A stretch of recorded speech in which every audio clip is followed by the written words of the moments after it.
नमस्कार दोस्तों, कहानी क्राइम चैनल पर आपका स्वागत है। दोस्तों, आज की हमारी जो क्राइम की कहानी है वो है कोटा राजस्थान से। तो चलिए दोस्तों, शुरू करते हैं क्राइम की इस सच्ची कहानी को।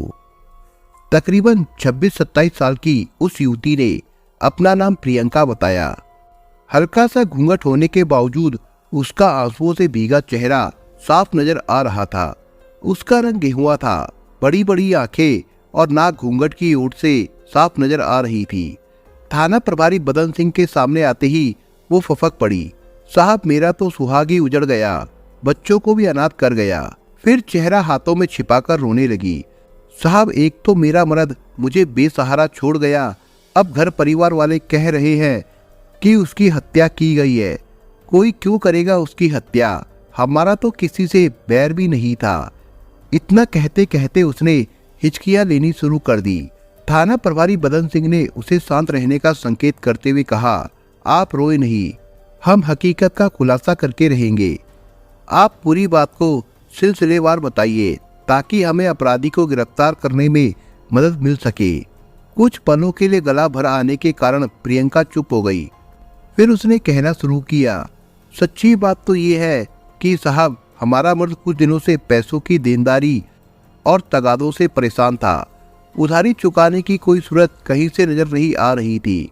दिन रात शराब में डूबा रहता था। कल तो सुबह से ही शराब पी रहा था। शायद दारू के नशे की झोंक में ही जान गंवा बैठा। प्रियंका की रुलाई फिर फूट पड़ी। तगादों से परेशान होकर जान गंवाने की क्या जरूरत थी?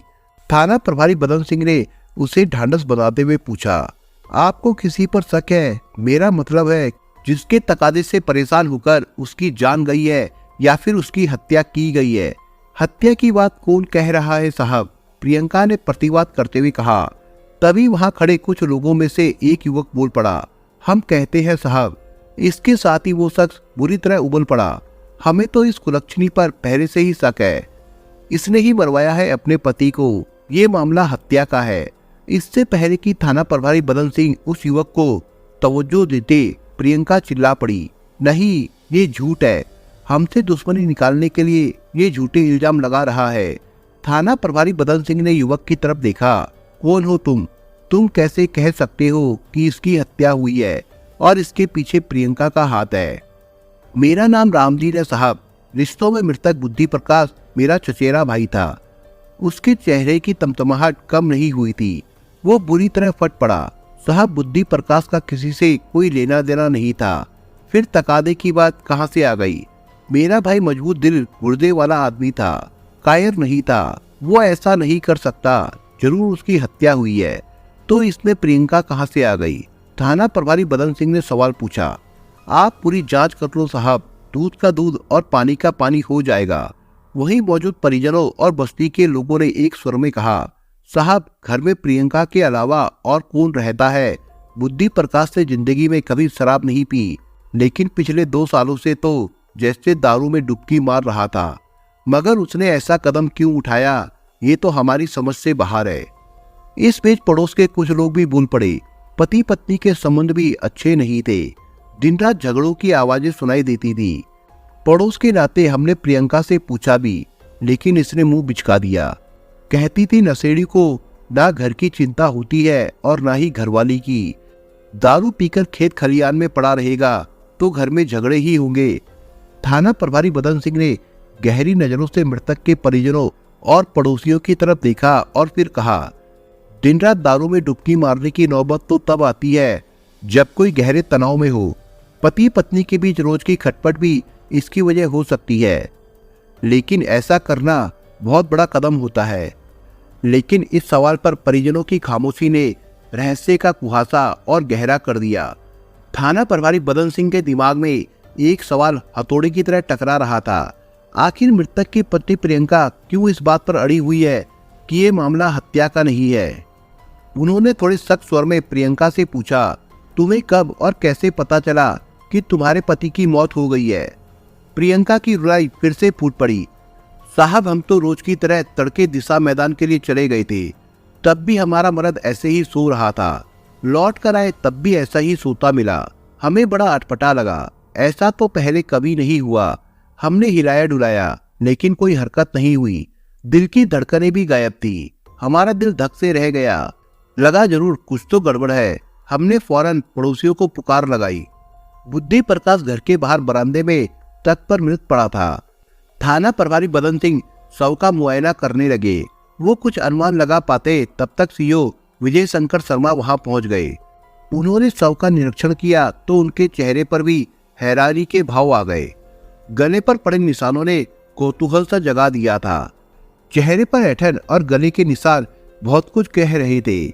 चेहरे पर ऐसी ऐंठन तो बेरहमी से गला दबाए जाने पर ही होती है।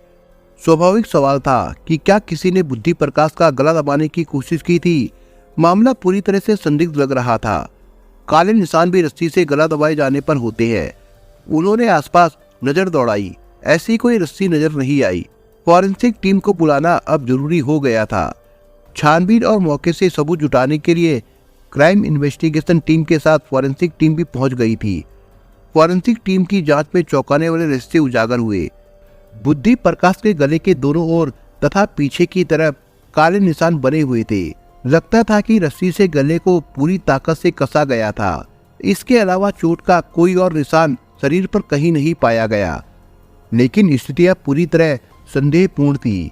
घटना स्थल पर सीसीटीवी कैमरे नहीं होने के कारण किसी के वहां आने जाने का साक्ष्य मिलना भी संभव नहीं था। सीओ विजय शंकर शर्मा ने घटना स्थल का बड़ी बारीकी से मुआयना किया। उन्होंने प्रियंका से दर्जनों सवाल किए, लेकिन अपने मतलब की कोई भी बात उगलवा नहीं सके। बिना किसी सबूत के आधार पर प्रियंका पर हाथ डालने का कोई मतलब नहीं था। हालांकि पूछताछ के दौरान प्रियंका पूरी तरह सामान्य लग रही थी।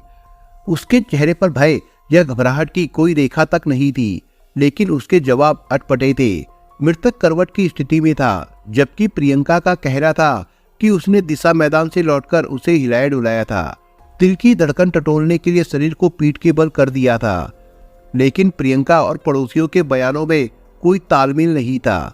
उनका कहना था कि हमने बुद्धि प्रकाश को करवट की ही स्थिति में देखा था। पुलिस के सामने अच्छे अच्छों के हौसले पस्त पड़ जाते हैं, लेकिन प्रियंका चाहे अटक अटक कर ही कह रही थी, पर पूरे हौसले से हर सवाल का जवाब दे रही थी। बेशक बुद्धि प्रकाश शराब के नशे में धुत रहता होगा, लेकिन आखिरकार था तो हट्टा कट्टा मर्द। उसे अकेली प्रियंका के द्वारा काबू करना आसान नहीं था। सीओ हत्या के हर संभावित कोण को समझ रहे थे, इसलिए एक बात पर तो उन्हें यकीन हो चला था कि अगर हत्या में प्रियंका शामिल थी तो उसका कोई मजबूत साथी जरूर रहा होगा। हत्या योजनाबद्ध तरीके से की गई थी, लेकिन सवाल ये भी था कि योजना किसने बनाई और उसे कैसे अंजाम दिया। पोस्टमार्टम के बाद पुलिस ने शव परिजनों को सौंप दिया। पोस्टमार्टम में मौत की वजह दम घुटना बताया गया। थाने लौटकर थाना प्रभारी बदन सिंह ने अज्ञात लोगों के खिलाफ मुकदमा दर्ज कर लिया। एसपी शरद चौधरी ने इस मामले का खुलासा करने के लिए एडिशनल एसपी पारस जैन की निगरानी में सीओ विजय शंकर शर्मा, थाना प्रभारी बदन Singh, head constable Bharat, constable Satpal, Ramraj और महिला कांस्टेबल भारती को शामिल किया। प्रियंका के थाने आने से पहले की गई पूछताछ में पुलिस को कोई ठोस जानकारी नहीं मिल पाई थी, लेकिन थाने लाए जाने के बाद हुई पूछताछ में महावीर राणा का जिक्र आने के साथ ही घटना की गिरह खुलने लगी। पुलिस का हवा में पूछा गया सवाल ही घटना का ताना बाना खुलता चला गया कि बुद्धि प्रकाश की शराब नोशी में उसका साथी कौन था। प्रियंका जिस भेद को छिपाई थी वो खुल गया था। प्रियंका को बताना पड़ा कि बुद्धि प्रकाश शनिवार 13 मार्च को दिन भर पड़ोसी महावीर राणा के साथ शराब पी रहा था। लेकिन पुलिस के इस सवाल पर प्रियंका बिफर पड़ी कि महावीर मीणा के साथ उसके अवैध रिश्ते हैं। उसका कहना था, आप सुनी सुनाई बातों को लेकर मेरे चरित्र पर लांछन लगा रहे हैं। लेकिन प्रियंका की कॉल डिटेल्स खंगाल चुकी पुलिस अधिकारी पूरी तरह आश्वस्त थे। उनका एक ही सवाल प्रियंका के होश फाख्ता कर गया, क्या तुम्हारे और महावीर के बीच में देर रात को 2-2 घंटे तक बातें नहीं होती थी? प्रियंका के पास अब कोई जवाब नहीं बचा था। उसने अपना जुर्म कबूल कर लिया। उसका कहना था कि बुद्धि प्रकाश उसके चाल चलन पर शक करता था और रोज उसके साथ मारपीट करता था, इसलिए उसने पति की हत्या कर दी। यह सच पूरा नहीं था। प्रियंका अपने आप को एक बेबस औरत के रूप में पेश कर रही थी, लेकिन पुलिस को उसकी पूरी दास्तान सुनने का इंतजार था कि कैसे उसने प्रेमी के साथ मिलकर पति को मौत के घाट उतारा। राजस्थान के कोटा जिले में इटावा कस्बे के बूढ़ादीप गांव में रहने वाले बुद्धि प्रकाश मीणा का कोई 12 साल पहले वहीं के निवासी सीताराम की बेटी प्रियंका से विवाह हुआ था। बुद्धि प्रकाश खेतीहार किसान था। प्रियंका का दाम्पत्य जीवन 10 साल तक ही ठीक ठाक रह पाया। इसके बाद दोनों में खटपट रहने लगी। इस बीच प्रियंका ने एक एक करके एक बेटा और 2 बेटियों समेत 3 बच्चों को जन्म दिया। दाम्पत्य जीवन के 12 साल गुजर जाने और 3 बच्चों की पैदाइश के बाद बुद्धि प्रकाश और प्रियंका के बीच खटास कैसे पैदा हुई, उसकी वजह था पड़ोस में आकर बसने वाला युवक महावीर मीणा। दरअसल कदकाठी की दृष्टि से आकर्षक लगने वाला महावीर मीणा प्रियंका की नजरों में चढ़ गया था। प्रियंका की हर बात महावीर पर जाकर खत्म होती थी कि क्यों तुम अपने आप को महावीर की तरह नहीं ढाल लेते, जबकि बुद्धि प्रकाश का जवाब मुस्कुराहट में डूबा होता था कि महावीर की अभी शादी नहीं हुई है, इसलिए उसे अभी किसी की फिक्र नहीं है। प्रियंका जवान थी, खूबसूरत थी, बेशक वो 3 बच्चों की मां बन गई थी, लेकिन उसकी देह के कसाव में कोई कमी नहीं आई थी। उसकी अपनी भावनाएं थी, इसलिए मन करता था कि बुद्धि प्रकाश भी सजीले नौजवान की तरह बन ठन कर रहे, फिल्मी हीरो की तरह उससे प्यार करे। लेकिन बुद्धि प्रकाश 35 की उम्र पार कर चुका था। खेती किसानी में खटने की वजह से उस पर उम्र हावी होती चली गई, इसलिए पत्नी की इच्छाओं की गहराई भांपने का उसे कभी ख्याल ही नहीं आया। प्रियंका को अपने मेहनत का पति की पसीने की गंध सड़ान मारती लगती थी। चढ़ती उम्र और बढ़ती आकांक्षाओं के साथ प्रियंका में पति के प्रति नफरत में इजाफा होता चला गया। संयोग ही रहा कि उसके बाजू वाले मकान में रहने के लिए महावीर मीणा आ गया। महावीर छैल छबीला था और प्रियंका के सपनों के मर्द की तासीर पर खरा उतरता था। प्रियंका अक्सर अपने पति बुद्धि प्रकाश को उसका उदाहरण देते हुए कहती थी, तुम भी ऐसे सच धजकर क्यों नहीं रहते। बुद्धि प्रकाश सीधा साधा इंसान था, इसलिए पत्नी की उड़ान को पहचानने की बजाय बात को टालते हुए कह देता, अभी महावीर पर गृहस्थी की जिम्मेदारी नहीं पड़ी है, जब पड़ेगी तो वो भी सजना संवरना भूल जाएगा। पड़ोसी के नाते महावीर की बुद्धि प्रकाश से मेल मुलाकात बढ़ी तो महावीर के यहाँ उसका आना जाना भी बढ़ गया। अक्सर प्रियंका के आग्रह पर वो वही खाना भी खा लेता था। असल में महावीर की नजरें प्रियंका पर थी। उसकी पारखी नजरों से ये बात छिपी नहीं रही कि असल में प्रियंका को क्या चाहिए, लेकिन सवाल ये था कि पहल कौन करे। महावीर दोपहर में अक्सर समय गुजारने के लिए अपने दोस्त की फल सब्जी की दुकान पर बैठ जाता था। दोस्त को सहूलियत थी कि अपने जरूरी काम निपटाने के लिए महावीर के भरोसे दुकान छोड़ जाता था। एक दिन महावीर दुकान पर अकेला बैठा था तो प्रियंका सब्जी खरीदने पहुंची, लेकिन महावीर ने फल सब्जी के पैसे नहीं लिए। प्रियंका ने पैसे देने चाहे तो महावीर मुस्कुराकर बोला, तुम्हारी मुस्कुराहट में दाम वसूल हो गए, सारी दुकान ही अपनी समझो। प्रियंका को शायद ऐसे ही मौके की तलाश थी। मुस्कुराकर कहा, ऐसी दोपहरी में दुकान पर बैठने की बजाय घर पर आओ। प्रियंका ने मुस्कुराकर कहा तो महावीर बोला, खातिरदारी का वादा करो तो आऊं। मेरी तरफ से खातिरदारी में कोई कमी नहीं रहेगी, तुम अकेले में आकर देखो तो, प्रियंका ने हंसकर कहा। इसके बाद एक दिन महावीर प्रियंका के घर दोपहर के समय चला गया। प्रियंका तो जैसे उसका ही इंतजार कर रही थी। मौके का फायदा उठाते हुए उस दिन दोनों ने अपनी हसरतें पूरी की। इसके बाद तो प्रियंका महावीर की मुरीद हो गई। मौका मिलने पर दोपहर के समय वो प्रियंका के घर चला जाता। इस तरह से कुछ दिनों तक तो उनका ये खेल बिना किसी रुकावट के चलता रहा। कहते हैं इश्क और मुस्क छिपाए नहीं छिपते। एक दिन बुद्धि प्रकाश खेत से जल्द ही लौट आया और उसने प्रियंका को महावीर के साथ रंग रलिया मनाते देख लिया। फिर तो बुद्धि प्रकाश का खून खौल उठा। महावीर तो भाग गया, लेकिन उसने प्रियंका की जमकर पिटाई कर दी। प्रियंका ने गलती मानी तो बुद्धि प्रकाश ने ये चेतावनी देते हुए उसे छोड़ दिया कि अगली बार ऐसा हुआ तो तुम दोनों जिंदगी से हाथ धो बैठोगे। जिसे पराया घी चाटने की आदत पड़ जाए वो कहाँ बाज आता है। एक बार की बात है, पति के सो जाने के बाद प्रियंका अपने प्रेमी से फोन पर बातें कर रही थी। उसी दौरान बुद्धि प्रकाश की नींद खुल गई। उसने पत्नी की बातें सुन ली। फिर क्या था, उसी समय बुद्धि प्रकाश ने प्रियंका पर जमकर लात घूंसों की बरसात कर दी। प्रियंका किसी भी हालत में महावीर का साथ नहीं छोड़ना चाहती थी। इसकी वजह से अक्सर ही उसे पति से पिटाई खानी पड़ती थी। रोज रोज की कलह और पिटाई से अधमरी होती जा रही प्रियंका का पोर पोर दुखने लगा था।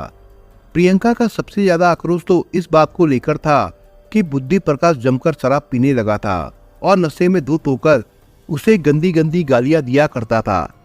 प्रियंका ने महावीर पर औरत का आखिरी अस्त्र चला दिया कि तुम्हारी वजह से मैं हर रोज रुई की तरह धुनी जाती हूँ और तुम कुछ भी नहीं करते। प्रियंका ने महावीर के सामने शर्त रख दी, तुम्हें फूल चाहिए तो कांटों को जड़ से खत्म करना पड़ेगा। प्रियंका की खातिर महावीर बुद्धि प्रकाश का कत्ल करने को तैयार हो गया। फिर योजना के तहत अगले दिन महावीर ये कहते हुए बुद्धि प्रकाश के पाँव में गिर पड़ा, दादा मैं कल गांव छोड़कर जा रहा हूँ ताकि तुम्हारी कलह खत्म हो सके। बुद्धि प्रकाश ने भी महावीर पर यह सोचकर भरोसा जताया कि संकट अपने आप ही जा रहा है। महावीर ने बुद्धि प्रकाश को ये कहते हुए शराब की दावत दे दी कि भैया आखिरी मुलाकात का जश्न हो जाए। बुद्धि प्रकाश के मन में तो कोई खोट नहीं था। उसने सहज भाव से कह दिया, ठीक है भैया, अंत भला तो सब भला। महावीर ने तो थोड़ी ही शराब पी, लेकिन बुद्धि प्रकाश को जमकर पिलाई। नशे में बेहोश हो चुके बुद्धि प्रकाश को महावीर ने घर के बरामदे में रखी खटिया पर लाकर पटक दिया। फिर प्रियंका की मदद से रस्सी से उसका गला घोट दिया। पुलिस द्वारा निकाले गए फोन रिकॉर्ड्स के मुताबिक महावीर ने रात करीब 12 बजे बुद्धि प्रकाश की हत्या करने के बाद प्रियंका से 20 से 25 मिनट तक बात की। इसके बाद प्रियंका सो गई थी। प्रियंका से पूछताछ के बाद पुलिस ने उसकी प्रेमी महावीर मीणा को भी गिरफ्तार कर लिया। फिर दोनों को कोर्ट में पेश करके जेल भेज दिया था। दोस्तों, इस कहानी के बारे में आपके विचार क्या है, हमें कमेंट बॉक्स में जरूर बताएं। और दोस्तों, अगर आपको हमारा काम पसंद आया हो तो वीडियो को लाइक शेयर जरूर करिए। और अगर आपने अभी तक चैनल को सब्सक्राइब नहीं किया हो तो जाने से पहले चैनल को सब्सक्राइब जरूर करिए दोस्तों। धन्यवाद।